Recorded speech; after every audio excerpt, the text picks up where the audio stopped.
to the Football Heritage. It's a weekend edition, and I'm in a different location today. I'm in Fargo for the Liberian Independence celebration. So we got a lot to talk about, and first of all, just want to talk about the Manchester United preseason game against West Ham United. Preseason game against West Ham United, and Manchester United won 2-1. The 2 goals scored by Bruno Fernandes. The 2 goals were scored by Bruno Fernandes. But we still need to do better. We still need to do better. Yeah, we still need to do better. If we want to finish in the top 6, we have to do better. Because there's a lot of work to do. And there's no time. We have the 3 weeks before we play our first game against Arsenal.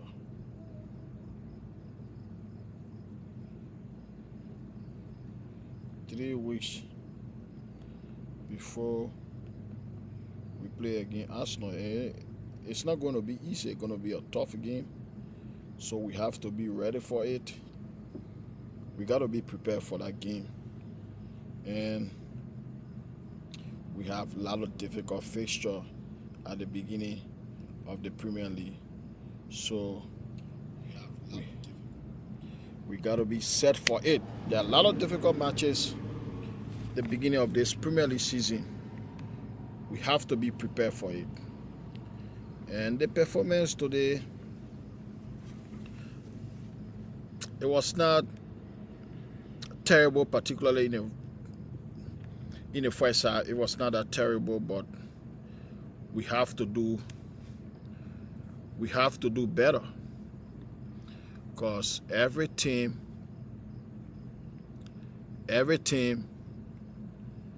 performing right now, all the teams that finish above us, every one of them are doing well in the transfer window. Every one of them doing well in the transfer window. They are. So we have to do well in the transfer window. We need at least 3 more players. We need at least 3 more players. That's the only way I think we're gonna succeed a little bit. We need at least 3 more players. Yeah. So we have to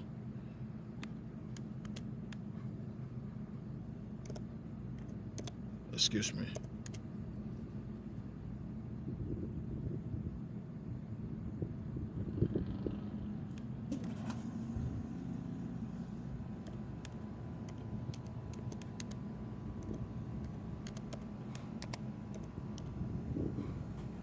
Because all our rivals, they are doing good.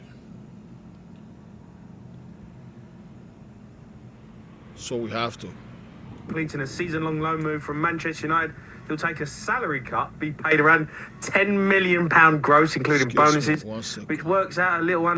He's done it in Champions League football before, isn't he?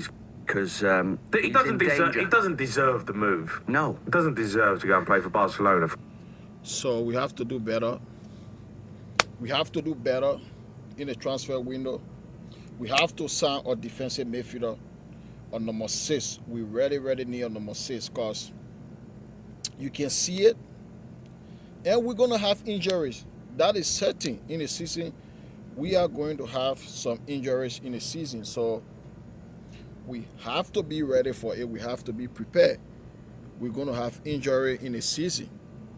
And Casemiro is not good enough. I don't think Casemiro should even be in our game day squad. He's not good enough to be in the squad. He shouldn't be in our game day squad. And it is a problem that we will have people like Casemiro playing part in the season. It's a big problem. And I don't think he should be in our squad. He is not good enough. Casemiro is not good enough to be in the squad. But I don't know what the manager is going to do, because he doesn't have the necessary tools right now to really compete with the top team. He doesn't have the necessary tools to compete with the top team. And they have to give him at least a defensive midfielder on number 9 and a goalkeeper, because I don't trust Bayende. I don't think he's good enough. And Onana is a very terrible goalkeeper. We all know what he has done for the past 2 seasons. He's terrible. He has been here for 2 years. He didn't show no sign of improvement. So the club would need to sign a new goalkeeper for Amorim. On number 9, it is a problem. Rashford, the first few minutes into the game, he showed a lot of strength, desire to compete, but his finishing poor. He's a poor finisher, so we need another number 9. We have to get goals this season. Last season, scoring was our major problem last season. So we have to get a striker that will score at least 15 goals in the Premier League. We have to get a striker that will score at least 15 goals in the Premier League. Then if Cunha and Buemo, they can chip in at least 10 goals apiece, then we're going to have a good season. And finishing in the top 6 will be the good season. But anything below the top 6, that will not be good enough. So the board, they have to give Amorim something to work with. They have to gain something to work with, because the present squad, without adding player to this squad is not good enough to finish in the top 6, because unless miracle happen, I can't see this team finishing above Arsenal. I can't see this team finishing above Liverpool. I cannot see this team finishing above Chelsea, Manchester City, or Newcastle, or even Aston Villa. I can't see them finishing above those 6 teams. Not even Tottenham 17, because Tottenham new coach, he's a brilliant manager. He's going to make Tottenham be difficult to beat. He's going to make Tottenham be difficult to beat. He is a good manager. So they have to gain the referee tools to work with. You cannot, these players were there last season. They made this football club to finish 15th place, the lowest ever in the history of Manchester United in the Premier League era. The lowest finish ever in the history of Manchester United in the Premier League era. So that is unacceptable. We have to finish in the top 6 next season. We have to qualify for Europe, be it the Champions League or the Europa League. We have to. So they have to give the coach players to work with. They have to gain players to work with. And I will be, God willing, I will be in Chicago Wednesday for the preseason game against Bournemouth in Chicago. I'll be there to see it live. On Wednesday, I may do content from the stadium on Wednesday. This coming Wednesday on the 30th from Chicago. So, but there's something I want to address concerning Rashford move. The Rashford loan to Barcelona from Manchester United, because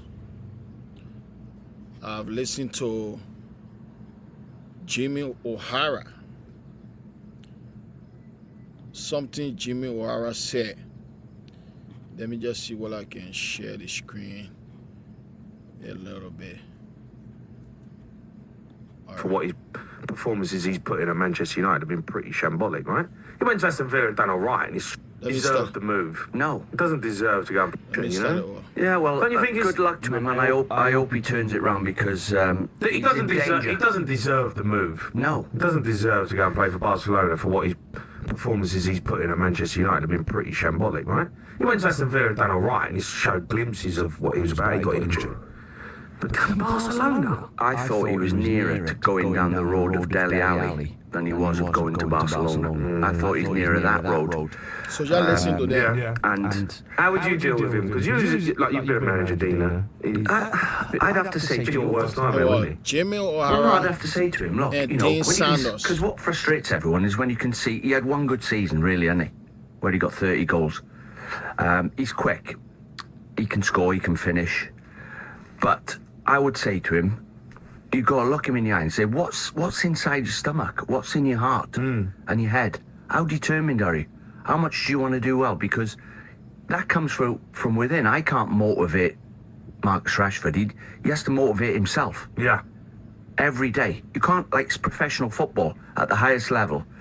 That ingredient there is what, for example, Roy Keane's ingredients that made him Roy Keane is, number one, his will to win and make sure everybody else is thinking this. Okay, let me just. They were talking about Rashford loan move to Barcelona. Like he doesn't deserve the move to Barcelona. And there's a certain thing in the British media. They always talk down on black players. They criticize the black players the most. Things that a white player will be worse 10 times. Look at Jack Grealish. Jack Grealish is one of the worst signings ever in the history of the Premier League. Jack Grealish from Aston Villa to Manchester City, £100 million. £100 million signing from Aston Villa to Manchester City. But he has been a complete disaster. But how many times do they talk about it? How many times the British media talk about the failure of Jack Grealish on Manchester City? They barely speak about it. They barely speak about Jack Grealish's failure at City. But when it comes to a black English player, it is this. The story is totally different. It is completely different. It was happening with Sterling. When Sterling was at Manchester City, every little thing he would get criticized. Even though the guy was one of the best players on the City team, but every little thing he would get criticized the most in that squad. But nobody talk about Jack Grealish. No one. No one talk about Phil Foden's disastrous season. Last season. Having won the player of the year or season before, last season, he was absolutely dreadful. They don't talk about it. They don't. You would never hear them talking about it. They don't talk about it. But when it comes to the English player, the black English player, it's a problem. You saw the kid from Arsenal last season, Miles Lewis Kelly. When he did it, Erling Haaland celebration after he scored against Manchester City, he got criticized in the media like crazy, that he committed crime. He got criticized that somebody who committed crime. I don't get it. But when Erling Haaland said to Arteta to be humble, they just laughed. They never criticized. But if it were a white player who did that celebration, what Miles Lewis Kelly did, they would have never talked about it. So tell me if it is not racism. Jimmy O'Hara and Sanders in the same video talking about the car Rashford drive while he driving a Lamborghini, some people barely eat. How is that his problem? That's life. Some people will be poor, some people will be rich. That's life. So because some people can't find food to eat, so he shouldn't drive his Lamborghini? Are you freaking kidding me? That's jealousy. So you shouldn't drive his Lamborghini because other people don't find food. They can't find food to eat. Is it not jealousy? Yes, it is. They're just jealous and racist. They undertone racism. You can see it in some of those guys. Always the black player. They will criticize to the fullest. They will criticize every little thing.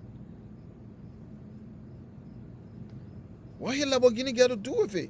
Say he doesn't deserve the move to Barcelona. Of course he does. He deserves it. As long as a club is willing to pay for your service, you deserve the opportunity. Simple as that. As long as any club is willing to pay for your services, to pay you salary, or to pay for loan move, or to pay for transfer fee, you deserve that move. Every player that a club pay for deserve the move. Simple as that. Why you can't question other players about their move? You don't question their move. Rashford deserves his move to Barcelona, whether you like it or not. Or Jimmy O'Hara, bank average player during his playing days, absolutely dreadful. You are not even average. You are absolutely terrible.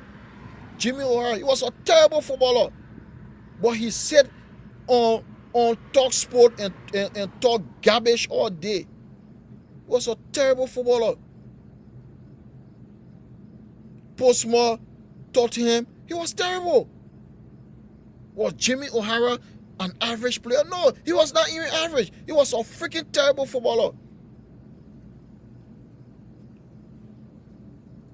But every one of them gets strong opinion on everything.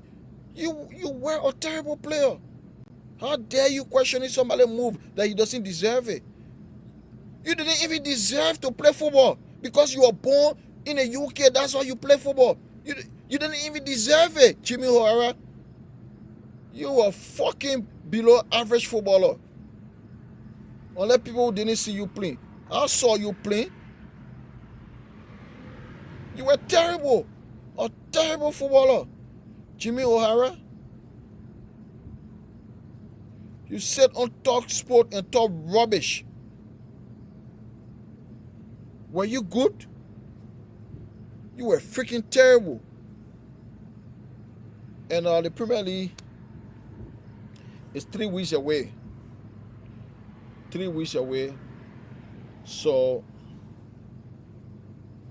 Liverpool, they are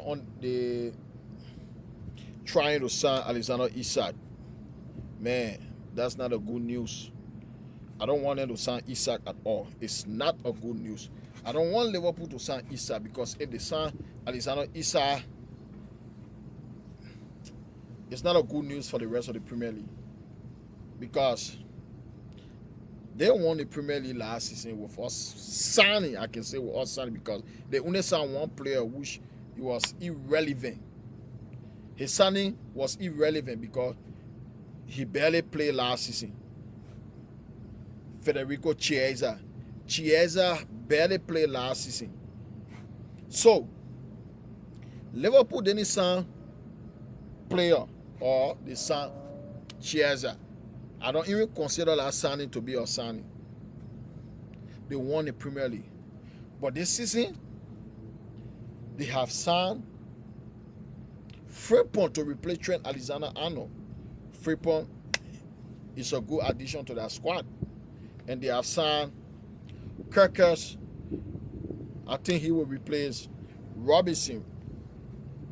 If Robinson doesn't leave, he will find himself on the bench for next season.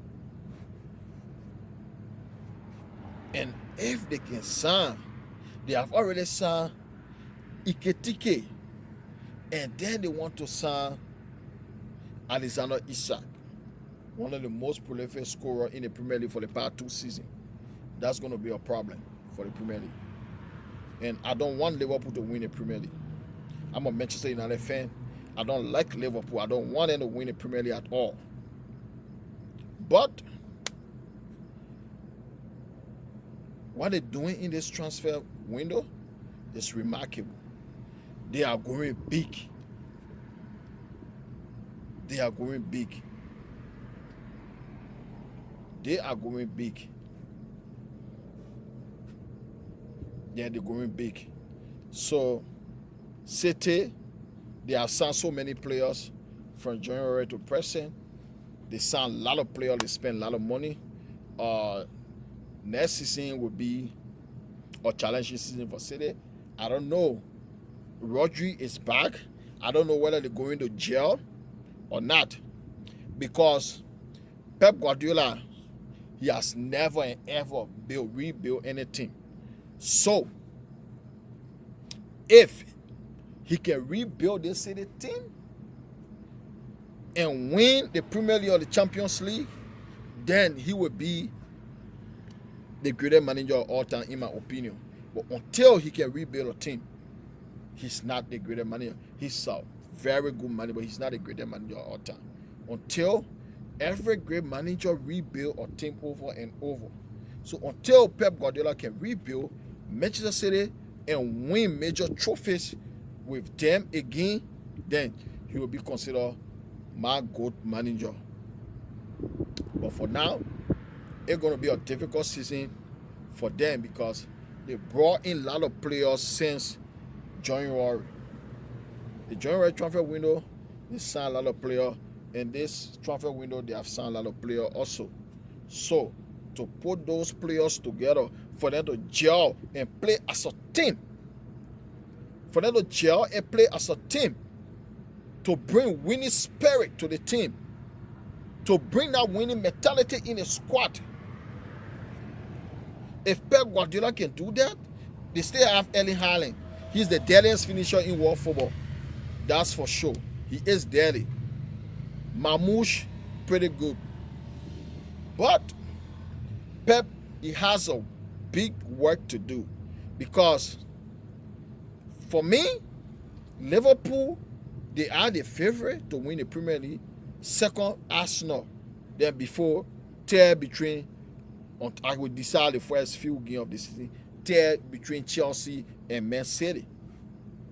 But I think Liverpool or Arsenal, one of those guys are going to win the Premier League, in my opinion. I can see Man City winning the Premier League because it's going to be a big job to do for Pep Guardiola. At Barcelona, the few seasons he spent in Barcelona, he never rebuilt a team. He never rebuilt a team. At Barcelona, he never rebuilt a team. He had Eto'o. Then from there, he had Zlatan Ibrahimovic, Messi, Xavi, Iniesta, Puyol, Piqué, Dani Alves, Alaba, all those guys. He has all those guys in his squad. Sergio Busquets, Sergio B, one of the best defensive midfielders of all time that don't get spoken about. A lot of people don't talk about this guy, but the way he used to read the game, mentally, the way he used to read the game, one of the best defensive midfielders of all time. But people who don't know about football, they think defensive midfielder means you have to be strong, you have to be very strong, and you just run around the pitch all day. Nope.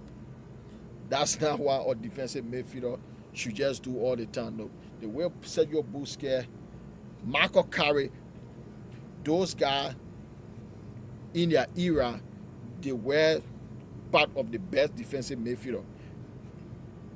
So Guardiola didn't build Barcelona. Guardiola didn't rebuild Barcelona, and he went to Bayern Munich. I think 3 years. He left, never rebuilt. Frank Ribery, Ian Robin. He had a lot of good players at Bayern. He didn't rebuild the team. He left, gone to Man City, and now all the guys, Man City, he has won a lot, and now it's time for a complete rebuild because the teams that the players that won him almost all the Premier League and the Champions League, they are all done. And this, I'm not talking about adding 2-3 players. That's not a rebuild. This is a complete rebuild. Like replacing Sergio Aguero with Haaland. That's what I'm talking about. I'm talking about a complete rebuild. The way they see the squad, the way the squad is right now, they have to go through a complete rebuild. And I can see City challenging for the title this coming season. For Chelsea, they are doing good, especially the end of last season. The end of last season, they were brilliant, and the Club World Cup, they did extremely well by winning the trophy, especially the final, by beating the best team in Europe 3-0. That was a shocking result. It was shocking. They were brilliant. Cole Palmer, he's cool. Cole Palmer is cool. He's freaking cool. He's a baller. He is a complete baller. Cole Palmer is a baller. He is. And the last thing I just want to talk about before I go is the robotic football, man. Why football is robotic these days? Why we are not seeing the next Ronaldinho? Why are we not seeing the next Ronaldinho? It's all about robotic football, positioning. Why are we not seeing the next Ronaldinho? Why we don't have players like Alessandro Di Piero no more, players like Ronaldinho no more? Why? We could start players that will take the game and just take the ball, drive through, draw 2-3 men and score. Why are we not seeing it? The managers, are they not allowing the players to do it? They're not allowing the players to entertain the spectators. And this is a major problem. People should be waking up to shout like it is a goal. Some team players used to do during those days. People will shout, will scream that it's a goal, that goal has been scored. But now we are not seeing it. It's all about positioning, pass and move. And it's killing the game. It is killing the game. So, ladies and gentlemen, if you are not yet subscribed, please do subscribe to the Football Heritage. The link is in the description. Please subscribe. And I will be back here on Monday to bring you Monday Night Football. I'll be back Monday to bring you Monday Night Football before head to Chicago on Wednesday to bring you another content from Chicago, mentioning the preseason against Bournemouth. So please subscribe to the Football Heritage. And if you want to join, you can contact me, and I can bring you on anytime you see me on my live stream. So you guys can have a pleasant day, and peace. I'm all of you.